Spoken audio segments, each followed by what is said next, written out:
before this video starts, I just want to say sorry for how I sound. I'm just a little stuffy, so I sound a little funny, but hope you guys enjoy this video. What's going on, guys? Welcome back to the Hoops and Stuff podcast. Today, I'm going to be telling you guys and explaining why I am excited to watch 3 players play this season and why I am not excited to watch 3 different players play this season for NBA players. And obviously, we have started the preseason now. There's been a couple days of games, and I'm really excited for the NBA season to start back up. So these are just my ideas based off of what I've seen or like what I think about these players, whether they'll be fun to watch or not so fun to watch. To start off with players that I am excited to watch, first we have Chet Holmgren, and for those of you who don't know, he is on the Oklahoma City Thunder, and he is a center. So for Chet, the reason I am excited to watch him, after missing his rookie season with OKC, we'll finally get to see Chet make his NBA debut after playing just 1 year for Gonzaga in college, the Gonzaga Bulldogs. And last year, before the season started, we seen Chet get injured in a game. He was playing against LeBron. That's when he got hurt, when he was guarding LeBron, or LeBron was guarding him. And then that made him sit out for the whole season. If Chet can stay healthy, I think we could see a great OKC team with players like Shai Gilgeous-Alexander, Josh Giddey, Chet Holmgren, and multiple other talented players. A big thing for Chet is his build. He's well over 7 foot, but he's skin and bones. So in order for him to stay healthy, I think he needs to put some weight on, and just so that he isn't so fragile, because he definitely has great potential, especially on a young team like the Oklahoma City Thunder. Like I said, they have Josh Giddey, they have Chet Holmgren now, they have Jalen Williams, who is a great player.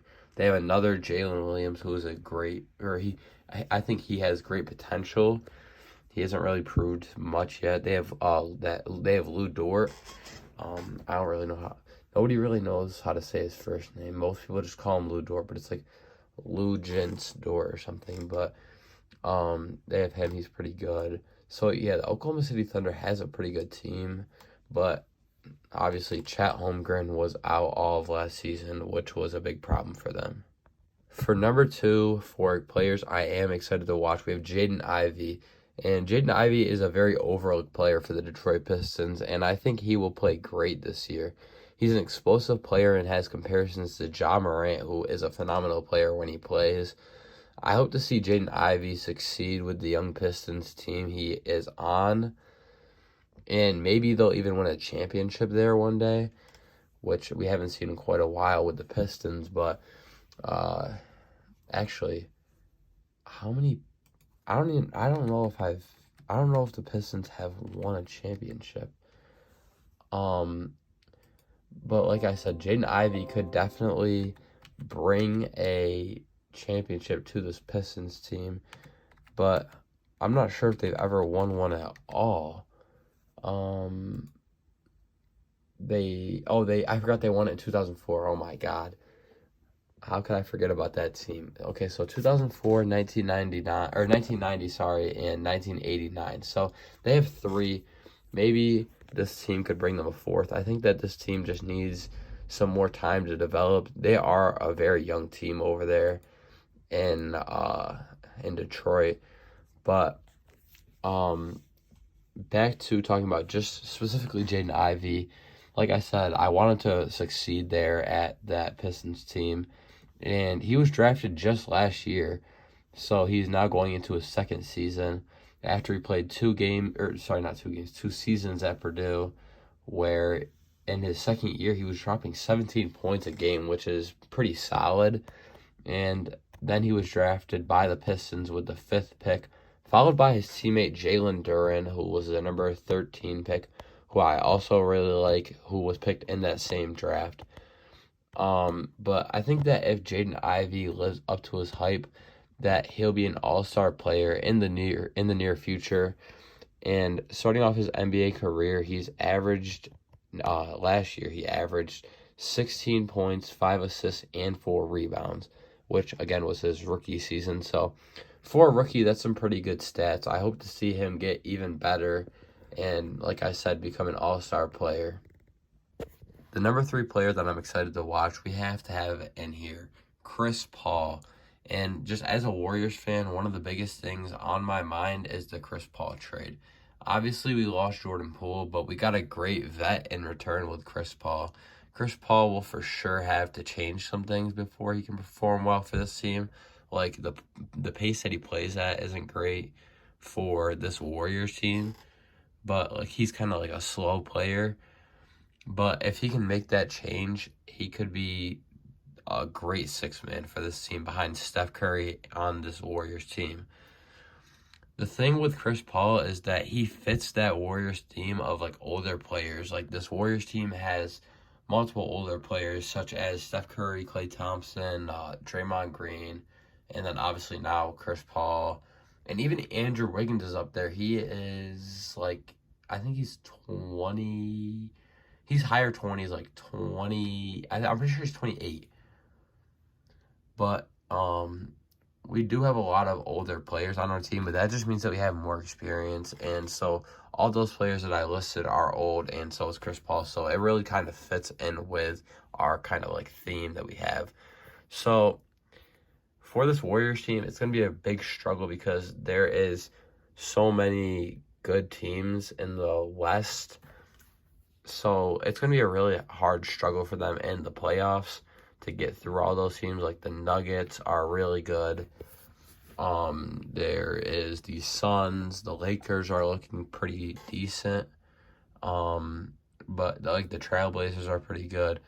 But there's going to be so many other good teams in that Western Conference that I don't think that we're going to see the Warriors in the finals, probably not even the conference finals, but I do think that they'll make a pretty good run and they'll get to the playoffs. Now for our not excited to watch players. Before I start, I just have to say that these are going to be some hot takes and people are probably going to hate on me for some of these picks. But to start off, we have Kyrie Irving, and after being traded to the Dallas Mavericks last year, he played a decent first year with them, or like half a year with them. But in his first preseason game, he didn't play great, but like it's also preseason, so that could play a big role in it. But he was 1 for 6 on shots. And a lot of players like actually not I can't even say it because Steph Curry even played in their preseason, but like a player like Giannis, like those great players, they sit out in the preseason usually, or at least the first couple games. But like Kyrie Irving, he's not top of the top on the greatness of players chain. So they played him and he literally went 1 for 6.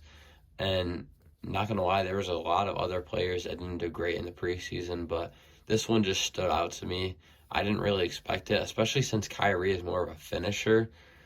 But most players, like I said, probably aren't going to play great in the preseason. But Kyrie is a player most people predict to start going down in like their skill level. And they predict that it's going to be soon anyway. So I wouldn't be surprised if he kept doing bad even throughout the rest of the season. But like I said, Kyrie, he has been a great player in the past. He was even a great player. He was a good player last year. He wasn't a great player. He's dealt with stuff off the court, but he was still good.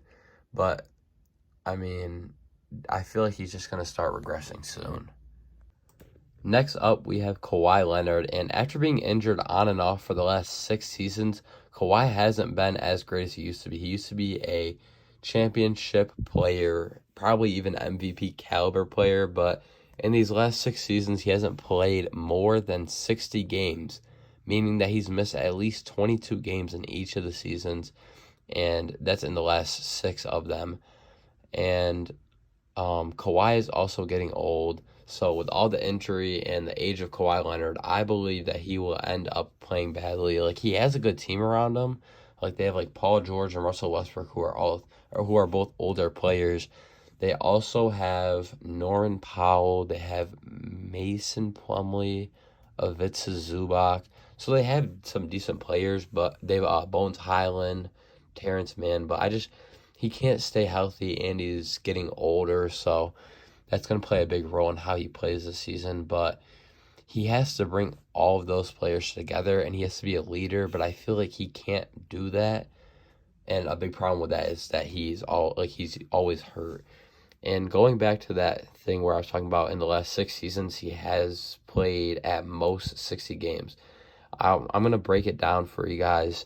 So last season, he played in the 2022-23 season. He was playing for the Clippers, and he played in 52 games and started 50 of them. In the 2021-22 season, he didn't play at all. He missed the whole season with an ACL injury. I want to say he tore his ACL. In the 2022-21 season, he was also with the Clippers, and he played 52 games and started all 52. For his 2019 to 2020 season, he was also with the Clippers. This was his first year with the Clippers, and he played 57 games and started all 57. So that means he missed 25 games that season. And then for the 2018 to 19 season, he was on the Toronto Raptors, and that was his last year with the Toronto Raptors. And he played 60 games and started all 60. That's the most he's played in the last 6 seasons. And then in the 2017-2018 season, he played only 9 games and started all 9 of them. But then before that, like 2016-2017, he was 74, 2015-2016, 72. And then even like 2012-2013, his second season in the league, he wasn't as great of a player as he has become or as he has been in the past, I guess. But even then, he only played in 58 games and started 57, out of 82. So we have definitely seen Kawhi miss quite a bit, and he's never played a full 82 games, which I don't expect out of anybody. But some people do it. But he's never played, the most games he's played is 74. So, and he's only played over 70 games in 2 seasons. So he has definitely missed a lot of games, and which is a big reason why he's probably not going to be able to do much, I guess you could say, for this Clippers team. For our final player, I think this will come to a surprise for probably many, but we have Victor Wembanyama. And before being drafted to the Spurs, people were saying Wembanyama is going to be the next best prospect since LeBron James. After being drafted to the Spurs, number 1, we saw Wembanyama miss tons of shots in a video at the Spurs home court. Like he went for his first shoot around to see like in the Spurs arena or whatever, and he was missing a ton of shots. And then we also saw him playing very lazy in the summer league. There were so many times where he could have got rebounds where he just didn't go after the ball. And when you're lazy like that, I feel like he could just be doing this because he wanted to be famous. Like I don't really know that Victor Wembanyama really wanted to make a bang in the league. He just really wanted to get famous, and then maybe just I don't even know how to explain it. Like he just was playing sloppy, he wasn't going for rebounds or anything. He should be getting 90% of the rebounds in the whole game. He's probably one of the tallest players. He might be the tallest player in the NBA right now. And Wembanyama is also a very skinny player, just like Chet Holmgren, so he could very well get injured easily. A very fragile player. And honestly, I think that him and Chet Holmgren should start working out together, get some big gains in, put some muscle on together, because they both need it. But Victor Wembanyama also needs to start, he needs to attack the ball. He needs to grab that ball. He's a foot taller than some of these players in the NBA. He should just be swiping it right from like the top of the rim after somebody misses. So I think that it's just ridiculous that he is playing lazy like that, but I hope that he doesn't, because he could very well be one of the greatest players of all time if he just starts actually like playing. And like we've seen players like Giannis who have came from like a little scrawny kid to being like a big, tall, muscular guy. So for Victor Wembanyama, that could very well happen. Same thing with Chet Holmgren. So I like to see Victor Wembanyama actually do something and maybe even prove me wrong this season. Maybe he won't play lazy, and maybe that was just because it was summer league. I hope you guys enjoyed this episode. If you did, leave a like and subscribe. It would be greatly appreciated. And we'll see you guys next Sunday here on the Hoops and Stuff podcast.